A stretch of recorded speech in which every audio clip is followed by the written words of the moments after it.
Buenas noches. Este es el programa de Marcelo Cantón, pero está de viaje, así que los voy a estar acompañando yo hasta las 23 horas. Y tenemos un programa netamente político, de escenarios. Vamos a arrancar analizando con Lucas Romero, que es el titular de Sinopsis, la única encuestadora que le pegó al resultado electoral de las PASO, qué es lo que viene de cara a octubre. Y también vamos a analizar otro escenario donde se cocina la política argentina por excelencia, la Quinta de Olivos. ¿Y con quién lo vamos a hacer? Con una especialista en la materia, Soledad Vallejos, que es una periodista que nos va a acompañar, pero dentro de un ratito. Vamos a arrancar primero con Lucas, que ya está acá sentado con nosotros, y lo vamos a presentar de esta manera.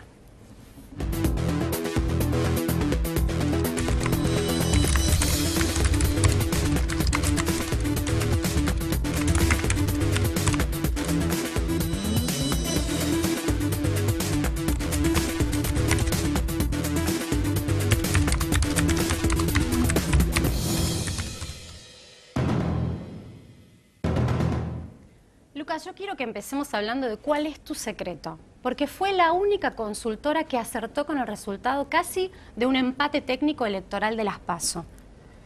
¿Qué le pasó a los demás? Sí, uno pone la cara visiblemente, pero hay un equipo técnico detrás que trabaja y con rigurosidad metodológica ha tratado de hacer el mejor trabajo. En este caso, para esta última encuesta, hicimos un trabajo especial ampliando el tamaño de la muestra. O sea, tienen una metodología distinta a la que usaron las demás consultoras. Fortalecimos el trabajo metodológico, trabajamos con una muestra un poco más grande para minimizar los márgenes de error y bueno, creo que los resultados ratifican que el trabajo hecho por el equipo técnico fue acertado.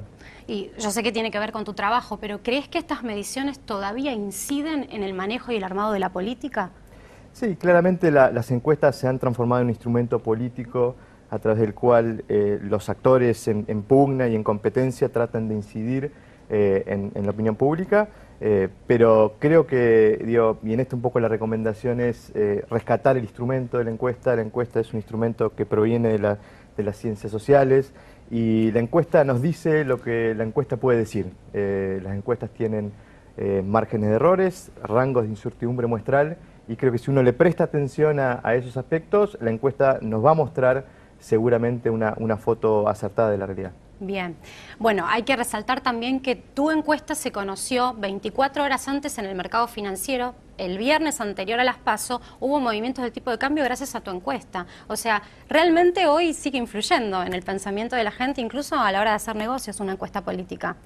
Seguramente va de la mano de la credibilidad del trabajo hecho, pero el objetivo nuestro es tratar de tener la mejor información para anticipar escenarios. Ese es nuestro objetivo, con ese objetivo trabajamos y bueno, lógicamente pretendemos que quien consume y quien ve nuestro trabajo y nuestros números le crea por el trabajo precisamente que hay detrás de él. Contame qué es el voto huérfano.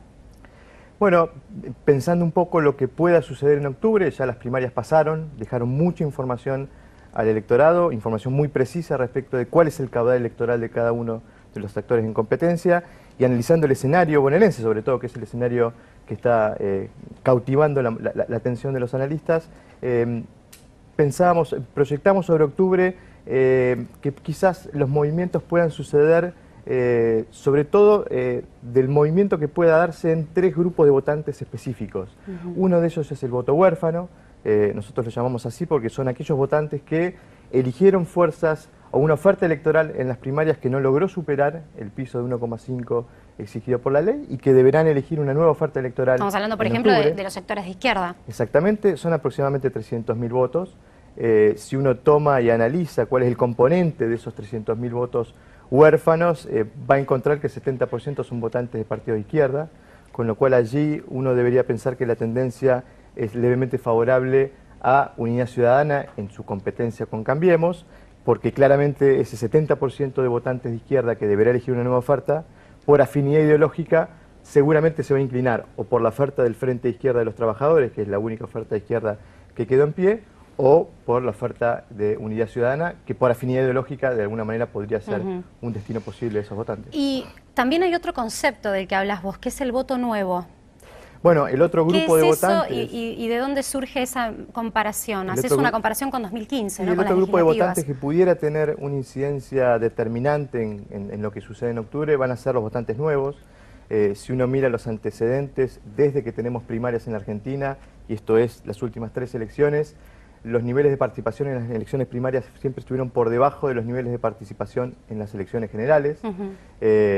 Y el nivel de participación en las primarias en particular ha venido cayendo. Claro, ahí lo estamos viendo en pantalla, estas últimas primarias... Más allá del número en sí, se nota radicalmente la diferencia en el nivel de participación 2015 versus 2017, lo vemos gráficamente también. Sí, allí lo que hacemos nosotros es proyectar lo que pudiera ser un piso, según los antecedentes, que es una participación del 81% del padrón en las elecciones generales. Eso significaría que estarían agregándose, incorporándose al proceso electoral un 4% del padrón, son aproximadamente 500.000 votos. Ah, es bastante. Y a la hora de pensar cuál puede ser la tendencia entre estos electores nuevos, bueno, allí uno, digamos, podría remitirse como antecedente a lo que sucedió en 2015. En 2015, entre las PASO y las generales, hubo aproximadamente 750.000 votos válidos más que en las primarias, pero también hubo una caída en el voto en blanco, con lo cual, en términos de voto afirmativo, hubo aproximadamente 1 millón de votantes nuevos entre las PASO y las generales. Y si uno mira cuál fue el comportamiento de estos votantes nuevos, el 55% de estos votantes nuevos fueron a votar Cambiemos. Es decir, creo que el gobierno está viendo con algún optimismo esta incorporación de nuevos votantes porque entiende, y lo ratifican los antecedentes, que la tendencia sería favorable al gobierno. ¿Por qué? Bueno, también porque el tipo de adhesión que genera la expresidenta, el tipo de adhesión que genera la oferta electoral de Unidad Ciudadana es una elección de un sector de electorado más políticamente, digamos, movilizado, con una vinculación con la política en otros niveles de intensidad. Es eso lo que llamamos, analizándolo, el votante, el piso de votantes. Cristina estuvo en su piso, quizás o en su techo. El votante que tiene predisposición a votar por Unidad Ciudadana ya lo hizo en las primarias porque es un votante que se siente más movilizado para participar. Seguramente los sectores que se agregarán en las elecciones generales van a ser votantes despolitizados, que sientan la política de otra manera. Incluso podemos tener un componente de votantes de edades mayores, porque el votante de mayor de 70 años no está obligado a participar. Claro. Pero, o sea, resumiendo y volviendo un poco a los números, el voto huérfano y el voto nuevo podrían empardar de nuevo la situación en Provincia de Buenos Aires. Exactamente, uno podría decir que el voto huérfano podría ligeramente tener una tendencia favorable a Unidad Ciudadana, el voto nuevo podría tener una tendencia favorable al hasta oficialismo. este análisis, hasta este momento del reportaje, seguimos empatados. Pero quiero que analicemos también qué puede llegar a pasar con el votante de Massa, ¿no? De Massa y Stolbizer, después de un resultado electoral que no fue tampoco el que se esperaba según la mayoría de las encuestas. Bueno, ese es el tercer grupo de votantes que nosotros identificamos como estratégicos en función de lo que pueda suceder en octubre. Por suerte, en nuestro último trabajo le preguntamos a los votantes de terceras y cuartas fuerzas cuál sería su actitud en octubre si sus candidatos no alcanzaran las expectativas, que fue finalmente lo que sucedió. Y allí, fíjate qué curioso, Marcela, que entre los votantes de Sergio Massa, solo el 37% nos indicaba que lo volvería a votar en octubre. Había un 24% que no tenía la certidumbre de volver a hacerlo, y un 28,1% nos dijo que votaría por Esteban Bullrich para que no gane la expresidenta Cristina Fernández de Kirchner, y un 10% votaría a Cristina Fernández de Kirchner para que no gane el gobierno. O sea que el mayor porcentaje de los que seguirían del voto de Massa seguirían a Cambiemos. Exactamente. 3 de cada 10 votantes de Massa estarían yendo a votar al oficialismo para que no gane Cristina Fernández de Kirchner. Es bastante. Y si nos ponemos a analizar el voto de Randazzo, que también, digamos, Bueno, Randazzo, no sé si fue tanto sorpresa, pero no obtuvo un caudal de votos interesante. En el caso de Randazzo sucede algo particular, que es que el 57% de los votantes de Randazzo nos indicaba que lo volvería a votar en octubre. Es quizás un voto más fidelizado. El candidato, de alguna manera, existía la expectativa de que Randazzo no iba a andar bien en estas elecciones, con lo cual el que se decidió a votar por Randazzo en agosto seguramente estaba decidido a hacerlo también en octubre, con lo cual ahí vemos una migración mucho menor respecto de lo que pueda suceder con el votante de Massa.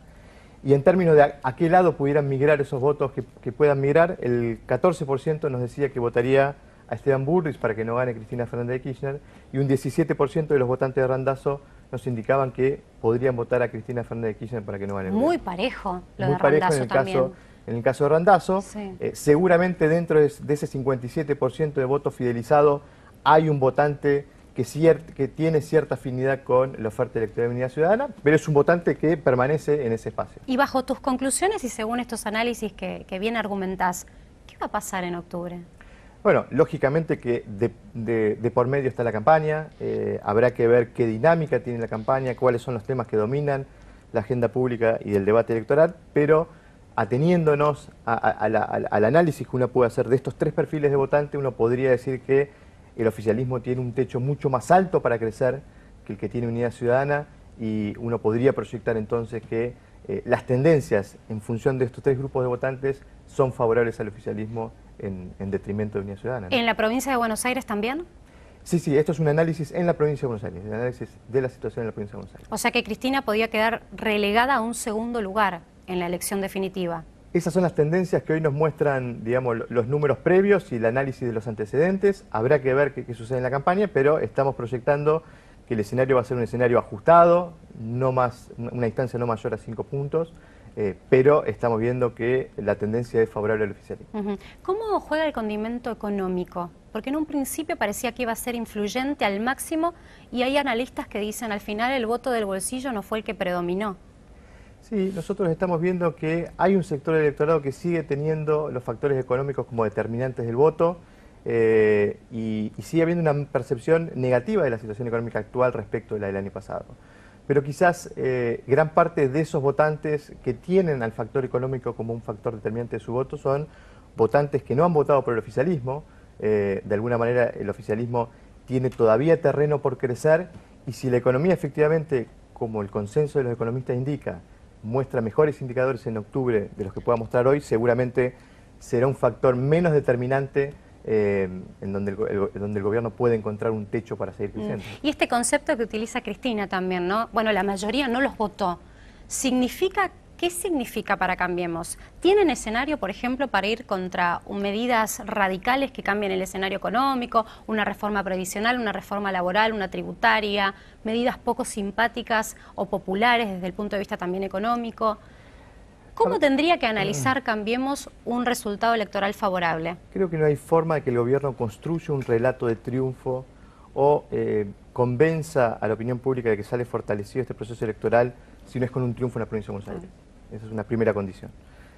Pero también es cierto que si uno analiza cuál ha sido el comportamiento electoral del oficialismo, estamos hablando de una fuerza que no logra, o no ha logrado, por lo menos en las primarias, sacar más del 40% de los votos a nivel nacional. Es decir, seguimos viendo un gobierno que logra superar aquella meta del 34% que había obtenido en 2015, pero sigue siendo un gobierno que tiene un caudal electoral acotado en términos de la capacidad de encarar reformas, sobre todo si uno lo piensa en cómo se traduciría este resultado en la representación parlamentaria. Este es un gobierno que, si se confirman estos resultados, va a haber atravesado todo su mandato, estos 4 años de presidencia de Mauricio Macri, sin controlar en algún momento de ese mandato alguna de las dos cámaras del Congreso. Escenario desafiante y apasionante para los que nos gusta la política. Muchas gracias, Lucas. Enseguida volvemos con Soledad Vallejos, que nos va a contar todos los secretos de la Quinta de Olivos.